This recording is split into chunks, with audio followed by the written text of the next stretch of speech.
don't know how many AC/DC fans are out there trying to get me to listen to anything that isn't Highway to Hell.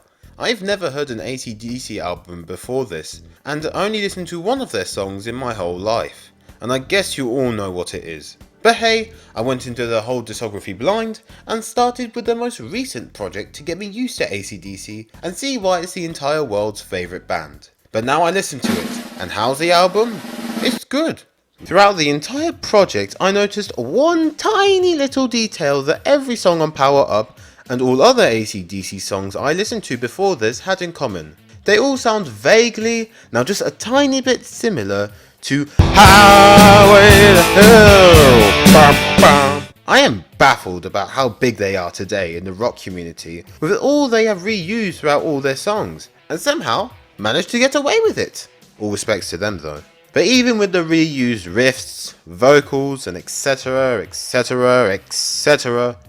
this somehow has more musical variety than After Hours. Gosh, I'm not going easy on the weekend, am I? Despite everything though, this is a really fun and energizing album, and I would definitely recommend you listen to it.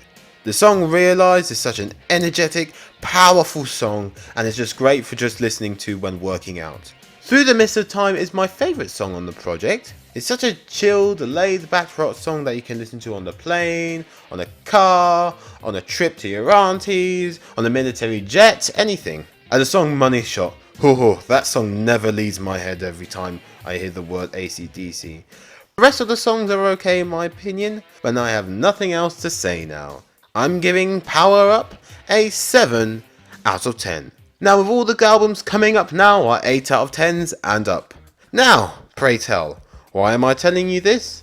Well, so that way you don't get pissed off when I put... Okay, hello everybody, this is just a quick editor's note for the end of the video. Don't worry, part 4 is coming out soon. But I went on to AOTY to see some reviews on the album that you just watched.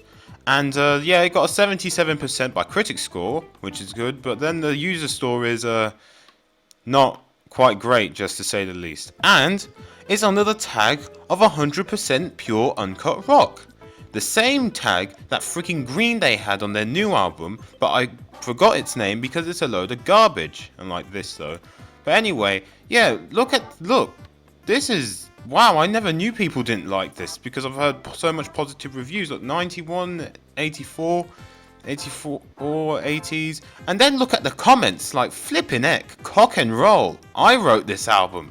AC/DC's what a prolong in 10 years if he doesn't switch up his sound. It's not a he, it's a banjo lovely person. And then you go to like the popular user reviews, which is like the ones you can actually trust. And then there's all this. Look! 30s and 10s. I mean, look. Realize. 0%. What is this? Through the Mist of Time. How much do you give that? You give that a 2 out of 10. Through the Mist of Time. 2 out of 10. No. Bad Brad taste in music. Bad Bradley. But anyway, I just came on here to say that now that I see that people that aren't the newspaper don't like this album, this isn't going to say I'm changing my opinion of the album overall. I still think it's a good, fun album that I can just sit back and listen to. It's not great. It's not like one of the best things I've ever heard. I just think it's good. I think it's all right, and I'm just not going to change my opinion on it, even after seeing these bad reviews from Mr. Joji Hater over here. But yeah, I mean, look, this one's my favourite. Nice chord. So I knew I wasn't the only one who thought that they kept reusing the same chord, but Realize and Through the Mist of Time sound completely different from one another. But anyway, yeah, just wanted to put that out the way. But yeah, just wanted to let you know all that. Okay? Lovely. See you in the next video. I got that power.